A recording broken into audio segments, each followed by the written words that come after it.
అండి, welcome to my channel నీతో చెప్పిన. ఈరోజు నేను మీ అందరితో ప్లమ్ కేక్ ఎలా చేయాలో చూపిస్తాను. మీరు మా ఛానల్ని ఫస్ట్ టైం చూస్తున్నట్టయితే డెఫినెట్గా సబ్స్క్రైబ్ అవ్వండి ఫ్రెండ్స్. ఎందుకంటే మేము వెరైటీ రెసిపీస్ రెగ్యులర్గా షేర్ చేస్తుంటాం. అలాగే షాపింగ్ వ్లాగ్స్, న్యూ రెస్టారెంట్స్ ఏమన్నా సిటీలో స్టార్ట్ అయితే వాటి వ్లాగ్స్, టెంపుల్ వ్లాగ్స్, అలా డిఫరెంట్ థింగ్స్ నేను మీతో షేర్ చేస్తూ ఉంటాను మా ఛానల్ ద్వారా. సో ఫస్ట్ టైం చూస్తున్నట్టయితే డెఫినెట్గా సబ్స్క్రైబ్ అయ్యి మమ్మల్ని ఎంకరేజ్ చేయండి ఫ్రెండ్స్. ముందుగా దీనికి కావాల్సిన పదార్థాలు, నేను ఆటాతో చేస్తున్నానండి, హెల్తీగా ఉంటుందని ప్లమ్ కేక్. అలాగే ఎగ్లెస్ చేస్తున్నాను, ఎగ్ లేకుండా చేస్తున్నాను. సో దీనికి కావాల్సిన ఐటమ్స్: ఆటా ఈ కప్తో 1/3 తీసుకోవాలండి. మీరు ఏ కప్ తీసుకుంటే దాంతో 1/3. షుగర్ వచ్చేసి 1 cup, 1 table spoon of baking powder, 1 table spoon of baking soda, and milk consistency, batter consistency కోసం ఎంత కావాలంటే అంత, ఆయిల్ 1/2 గ్లాసు, కర్డ్ 1/2 గ్లాసు. ఇది మనం జ్యూస్ ఎక్స్ట్రాక్ట్ చేసి తీయాలండి, ఎందుకంటే ఇది ప్లమ్ కేక్ కాబట్టి. అండ్ డ్రై ఫ్రూట్స్ అన్నీ మీ ఇంట్లో ఏవి అవైలబుల్గా ఉంటే, డ్రై ఫ్రూట్స్ మీ ఇంట్లో ఏది హ్యాండీగా ఉంటే అవండి. నేనైతే టూటీ ఫ్రూటీ వేస్తున్నాను, బాగుంటుంది టేస్ట్ అని. అలాగే కిస్మిస్, ఇలా సన్నగా చాప్ చేసి పెట్టుకున్న ఆల్మండ్స్, కాజు, వాటర్ మిలాన్ సీడ్స్, క్రాన్బెర్రీ, ఇలాంటివన్నీ వేస్తే కేక్ టేస్ట్ అనేది ఇంకా ఎమ్మీగా వస్తుంది. సో ఇప్పుడు ఫస్ట్ మనం ఆరెంజెస్ పీల్ తీసేసి జ్యూస్ ఎక్స్ట్రాక్ట్ చేసుకుందాము. ఆ తర్వాత బ్యాటర్ని రెడీ చేసుకుందాం. ఫస్ట్ మనం ఈ షుగర్ పౌడర్లా గ్రైండ్ చేసుకుందామండి. సో దట్ బ్యాటర్లో మనకి షుగర్ టేస్ట్ అనేది కేక్కి బాగా పడుతుంది. సో ఇప్పుడు మనం జ్యూస్ ఎక్స్ట్రాక్ట్ చేసాం కదండి, ఇందులో ఫస్ట్ డ్రై ఇంగ్రీడియంట్స్ అన్నీ కలుపుకుందాం. సో ఫస్ట్ ఇందులో ఆటా,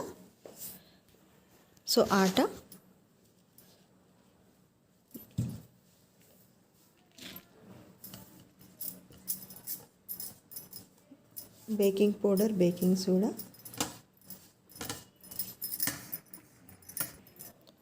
షుగర్, రైసేనా.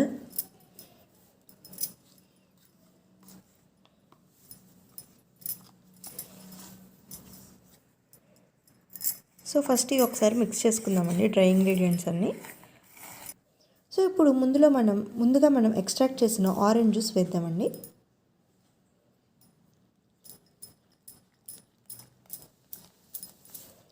అలాగే ఆయిల్,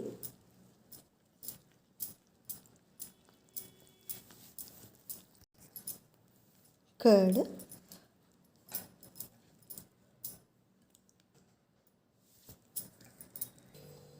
కొంచెం వెనిలా ఎసెన్స్.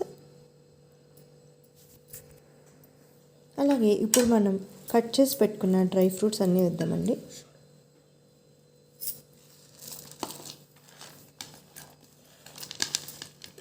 అసలు ప్లమ్ కేక్ ఆల్మోస్ట్ బయటలాగా వస్తుందండి టేస్ట్ అయితే, ఎందుకంటే మనం ఇంకా హెల్తీగా నట్స్ అవన్నీ ఎక్కువ వేసుకుంటాం కాబట్టి. బయట బేకరీస్లో అంటే వాళ్ళు బిజినెస్ పర్పస్ కాబట్టి మరీ ఎక్కువ వేరు. సో మనమైతే మన కిడ్స్కి ఏవి ఇష్టమో అవి కొంచెం క్వాంటిటీ పెంచుకుని అలా వేసుకోవచ్చు. సో చూసారా, కన్సిస్టెన్సీ ఇలా ఉంది. సో ఇప్పుడు మనం ఫస్ట్ కేక్ టిన్కి కొంచెం గీ రాసుకుందాము. ఓవెన్ని ప్రీహీట్ చేసుకుందామండి. సో ఇది ఒక 5 minutes ప్రీహీట్ చేసుకుంటే బాగుంటుంది. సో 170 degrees దగ్గర ఒక 5 minutes ప్రీహీట్ చేసుకోండి. సో గీ ఒక 2 tablespoons వేసి, ఇది నాది కార్బన్ కోటెడ్ అండి, సో కింద బేకింగ్ పేపర్ అవసరం లేదు. సో ఇప్పుడు ఈ గీని మొత్తం అన్ని సైడ్స్ స్ప్రెడ్ చేసుకుందాము. సో ఇప్పుడు ఇందులో సోడా వేసుకుందాం కొంచెం. మీ దగ్గర సోడా అవైలబుల్గా లేకపోతే కొంచెం ఈనో కానీ హాట్ వాటర్ కానీ వేయచ్చండి. జస్ట్ మనకి ఫ్లఫీగా రావడానికి కేక్ వేసుకుంటే బాగుంటుంది. ఇప్పుడు బ్యాటర్ మొత్తాన్ని ఒకసారి మిక్స్ చేసేసుకుందాం. సో బ్యాటర్ చూసారండి, ఈ కన్సిస్టెన్సీతో ఉండాలి. ఇప్పుడు మనం కేక్ టిన్లో వేసేసుకుని బేక్ చేసుకుందాం. సో ఇప్పుడు బ్యాటర్ రెడీ అయిపోయింది కదండి, దీన్ని 170 degrees దగ్గర అరౌండ్ 30 to 35 minutes బేక్ చేసుకుంటే మనకి కేక్ అనేది పర్ఫెక్ట్గా వస్తుంది. సో 170 degrees దగ్గర 35 minutes, మాది మూడ్ ఇలా ఉంటుంది. సో నేను మళ్ళీ బేక్ అయ్యాక చూపిస్తాను. సో చూసారా అండి, కేక్ రెడీ అయిపోయింది. ఇప్పుడు మనం దీన్ని బయటికి తీసేసుకుందాం. సో ఇప్పుడు దీన్ని డిమోల్డ్ చేసేసుకుందామండి. చూసారా, ఫ్లఫీ కేక్ రెడీ అయిపోయింది.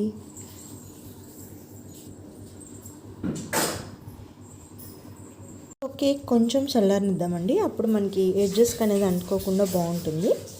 చూసారా ఆటా కేక్ ఎంత చక్కగా రెడీ అయిపోయిందో. సో ఇది ఇలా జస్ట్ ఇలా తీసుకుంటే టాప్ మనకి వచ్చేస్తుందండి కేక్. సో ఇప్పుడు దీన్ని డిమోల్డ్ చేసేసుకుందామండి. చూసారా, ఫ్లఫీ కేక్ రెడీ అయిపోయింది.